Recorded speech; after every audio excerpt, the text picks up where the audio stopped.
Hey everyone, welcome back to my classes. तो चलिए आज के वीडियो को कंटिन्यू करते हुए हैं। जो प्रीवियस पार्ट था ये उसी का सेकंड पार्ट है। अगर आपने प्रीवियस पार्ट नहीं देखा है तो उसका लिंक मैंने डिस्क्रिप्शन बॉक्स में दिया हुआ है, वहां से वो वीडियो जरूर देख ले। और साथ ही साथ आपको ये भी बताना चाहूंगी कि अगर आप इनमें से किसी भी एग्जाम की प्रिपरेशन कर रहे हैं तो ये वीडियो आप एंड तक देखिए, क्योंकि इससे रिलेटेड बहुत सारे क्वेश्चन आपके पेपर में आते हैं।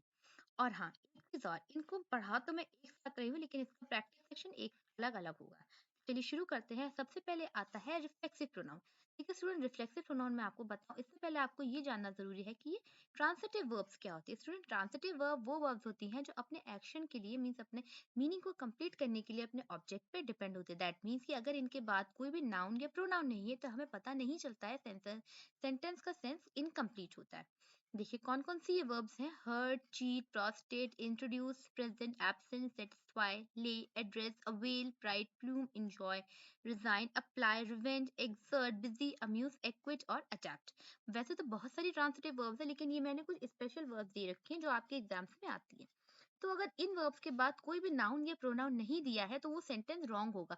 अब हम उसे करेक्ट कैसे करें? इसको करेक्ट करने के लिए हम रिफ्लेक्सिव प्रोनाउन को ऐड करेंगे और रिफ्लेक्सिव प्रोनाउन होते हैं ये सारे। तो देखिए, she introduce to the manager. अब यहाँ पे इंट्रोड्यूस क्या है? एक ट्रांसिटिव वर्ब है और इसके बाद कोई भी ऑब्जेक्ट नहीं है, तो इसको करेक्ट करने के लिए हमने लिख दिया हर सेल्फ, क्योंकि शी का रिफ्लेक्टिव केस होता है हर सेल्फ। ठीक है, तो अब यहाँ पे ये सेंटेंस करेक्ट हो गया। लेकिन अगर हमारे सामने लिखा होता she introduced me to the manager, तो भी ये सेंटेंस करेक्ट होता है, क्योंकि यहाँ पे ऑब्जेक्ट लिखा हुआ है मी।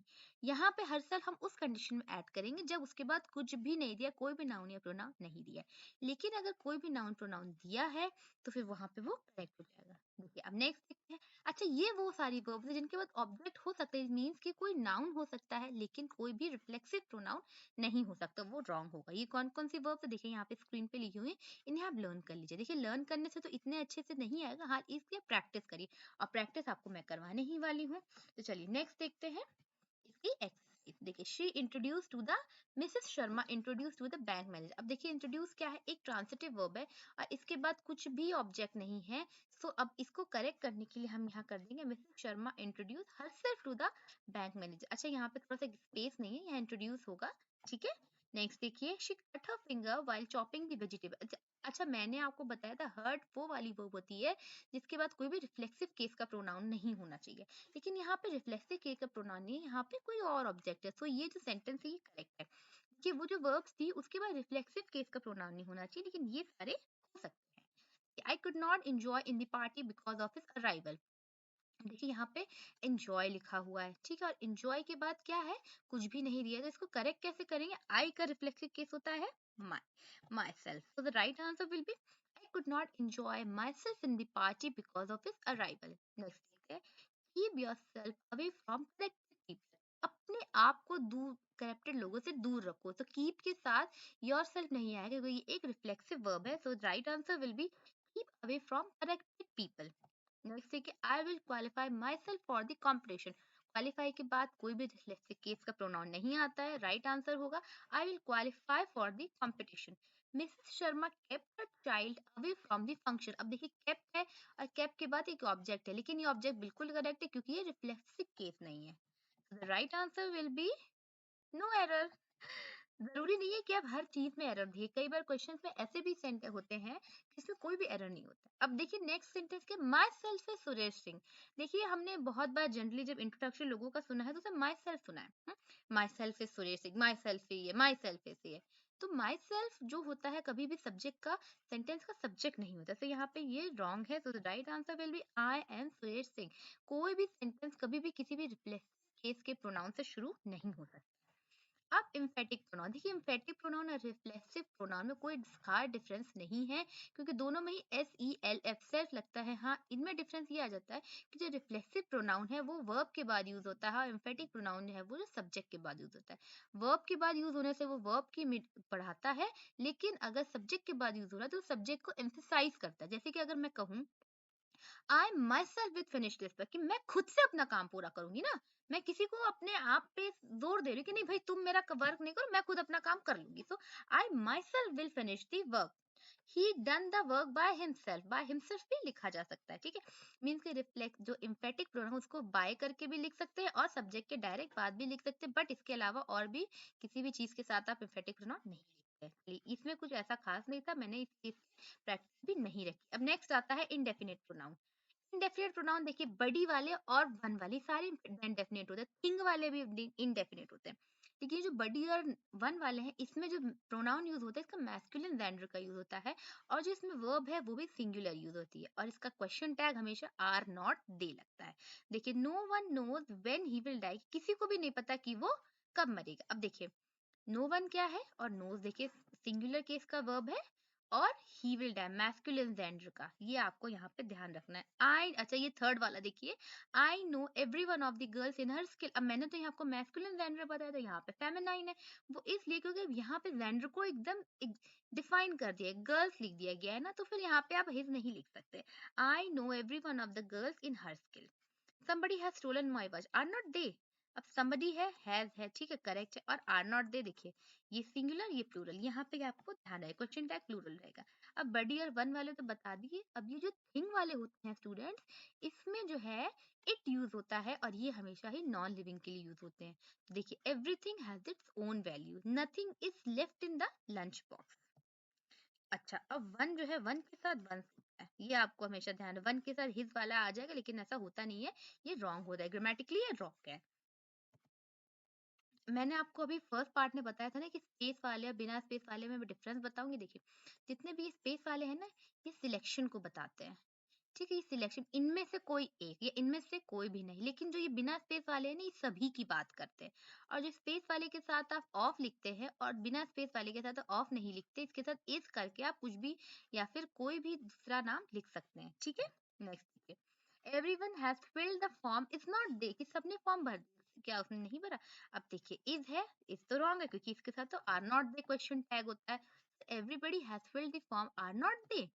No one know about future. अब नो वन है और ये वर्ब कौन सी है, नोज है। नो है तो यहाँ पे होगा knows. Something are left in the lunch box, lunch box में कुछ तो बचा है, तो ये आर नहीं होगा, थिंग वाले के साथ मीन्स की इंडेफिनिट प्रोनाउन के साथ इज लिखा जाता है। नेक्स्ट देखिए, I know every one of the girl in her skill, it is the right answer, क्योंकि देखिए एवरी वन के साथ ऑफ द गर्ल्स भी करेक्ट है, और यहाँ पे क्या है हर, ये भी correct. One must take care of his parents, देखिए हिज रॉन्ग है, यहाँ पे वन के साथ आता है once, the right answer will be every one must take care of once parents.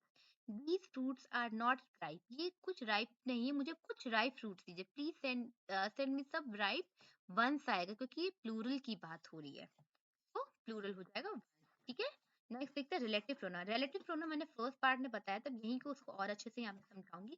Relative pronoun वो होते हैं जो सब्जेक्ट का बाकी के दूसरे पार्ट से कनेक्शन बताते हैं। देखिए हु, whom, which, what और that, ये सारे रिलेटिव प्रोनाउन होते हैं।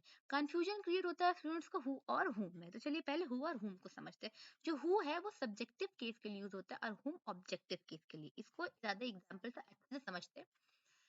That 50-year-old man whom is sitting in the bench is my father। देखिए ये आपको ध्यान रखना है कि अगर सेंटेंस में कोई भी वर्ब है ना, तो फिर उसके साथ एक ना एक सब्जेक्ट जरूर होगा। तो चलिए पहले देखते हैं, दैट 50-year-old man, ये तो सब्जेक्ट हो गया, ठीक है। अब इसकी वर्ब है ये इज माई फादर, ये इसी के लिए तो यूज हो रहा है भाई, ये पूरा सेंटेंस इसके लिए है। तो भाई ये वाली जो वर्ब इसके लिए होगी, तो ये हो गया सब्जेक्ट वन और ये हो गया वर्ब वन। अब दूसरी वर्ब देखते, इज सिटिंग, ये एक साथ ही देखी जाएगी। ये हो गया वर्ब टू, ये मैं वर्ब की फॉर्म नहीं बता रही हूँ, लेकिन अब इसका सब्जेक्ट का, इसका सब्जेक्ट है ही नहीं, तो इसका सब्जेक्ट होगा यहाँ पे हु। तो the right answer will B that 50-year-old man is who is sitting in the bench is my father। The girl whom you spoke in the office is my friend। अब देखिए the girl है is my friend, the girl is my friend, ये इसके लिए sentence use हुआ ना, तो ये हो गया ए सब्जेक्ट वन, और ये जो इज है ना ये हो गया verb one. You spoke, whom you spoke, ठीक है। तो यहाँ पे क्या होना चाहिए, देखिए ये हो गया V2। अब इसका सब्जेक्ट क्या, इसका सब्जेक्ट होगा who you spoke, कि वो लड़की जिससे तुमने बात करी थी, ठीक है। तो ये जो हु हो गया, ये हो गया इसका subject to. It was me whom telephone you yesterday, कि ये मैं था जिसने तुम्हें कल कॉल किया था। देखिए ये वर्ब वन है, ये वर्ब है और ये इसका सब्जेक्ट है, मीन्स ये सब्जेक्ट वन, ये वर्ब वन। अब ये सॉरी वर्ब, ये हो गई वर्ब टू। ठीक है, अब इसका सब्जेक्ट का इसका सब्जेक्ट यहाँ पे होना चाहिए, तो ये हो जाएगा सब्जेक्ट टू, और सब्जेक्ट टू क्या होता है, who. It was me who telephone you yesterday, the person who we thought we guilty proved to be innocent।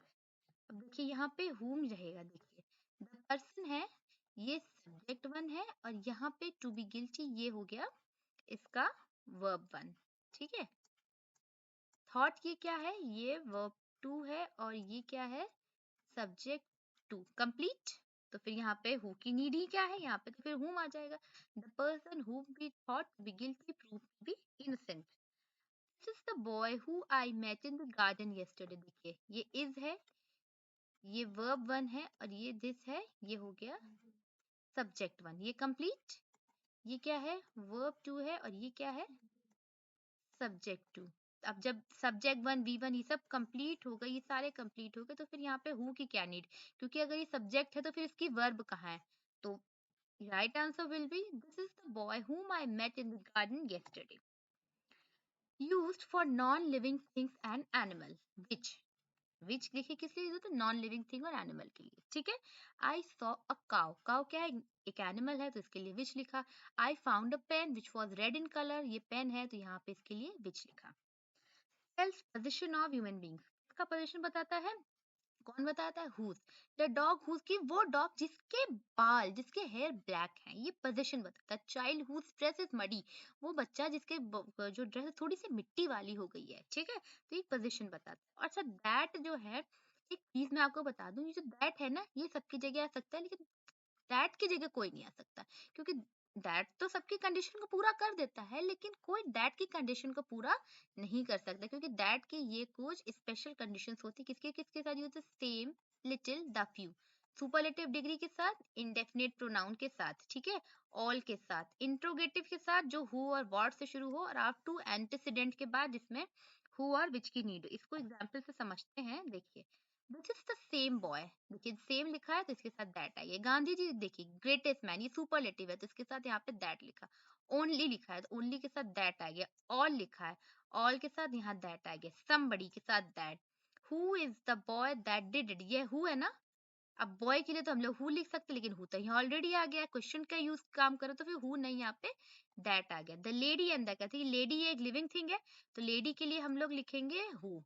ठीक है, और कैट एक एनिमल है, तो इसके लिए हम लोग लिखेंगे विच। लेकिन सेंटेंस तो एक ही है स्टूडेंट्स, तो फिर यहाँ पे हम ना दैट लिख सकते ना हु लिख सकते हैं, ना विच लिख सकते हैं। तो अब इनके लिए, दोनों के लिए आ जाएगा दैट। समझ में आ रहा होगा आपको। अच्छा व्हाट क्या होता है, अगर आप ये सारे एग्जाम्पल देखेंगे तो जितने भी ये रिलेटिव प्रोनाउन, उनसे पहले जो भी एंटीसीडेंट है ना, आप देख सकते हैं कोई ना कोई एक प्रोनाउन था या फिर कोई नाउन था। लेकिन दैट व्हाट तब लगता है जब यहाँ पे कोई भी जो एंटीसीडेंट होता है ना, होता ही नहीं है। मीन्स कि ना तो नाउन हो ना तो प्रोनाउन हो, तो जब ऐसी कंडीशन में हम लोग यहाँ पे व्हाट लिखेंगे। देखिए आंसर देखिए, girl whom hair are curly is my friend, की वो लड़की जिसके बाल जो है घुंघरैले है वो मेरी दोस्त है। तो देखिए गर्ल दिया है ना, तो whom कैसे हो सकता है, क्योंकि whom तो आपको ऑब्जेक्टिव केस में यूज होता है, और यहाँ तो हमें पोजीशन पूछ रहा है गर्ल का, तो यहाँ पे होगा whose। The girl whose hair is curly, आर भी नहीं होगा, गर्ल्स हेयर के साथ आर यूज नहीं करते, मैंने नाउन में आपको बताया था। अगर आपने वो वीडियो नहीं देखी है तो उसे आप जरूर से देखें। I met a dog who was injured, ये यहाँ पे डॉग है ना, और ये एक एनिमल है, तो यहाँ पे इसके साथ क्या आना चाहिए, विच आना चाहिए। I met a dog which was injured. Next देखिए, I saw a girl and cow which were playing together. देखिए गर्ल क्या है, एक ह्यूमन बीइंग है, और काउ क्या है, एक एनिमल है, तो इसके साथ विच नहीं, इसके साथ आएगा दैट। ठीक है, आई saw a girl that were playing together. Next देखते हैं, I do not know what she that she said about you yesterday। अब देखिए ये रिलेटिव प्रोनाउन है, ये क्या है, ये तो एक वर्ब है, और जब वर्ब होती है तो फिर वहां पे सिर्फ और सिर्फ व्हाट आता है। I do not know what she said about you yesterday। He most eloquent speaker whom I have ever met। देखिए मोस्ट एलोक्वेंट ये क्या है, एक सुपरलेटिव डिग्री है, और सुपरलेटिव डिग्री के साथ यहाँ पे होगा that. He is the most eloquent speaker that I have ever met. Who am I whom you should care for? कि मैं कौन होता होगा तुम मेरी केयर करो। अब देखिए क्वेश्चन सेंटेंस है, ये who से शुरू हो रहा है, तो फिर यहाँ पे whom नहीं होगा, that होगा। ठीक है। Suresh is such a good player and whom is my class fellow. देखिए आपको ये ध्यान रखना है, ये जो रिलेटिव प्रोनाउन से पहले कभी भी एंड या बट नहीं लिखते हैं, अगर वो लिखा है तो वहां पे वो एरर होता है। Suresh is a good player who is my class fellow. चले यहाँ पे सारा प्रैक्टिस खत्म होती है, प्रोनाउन का सारा सेक्शन कंप्लीट होता है।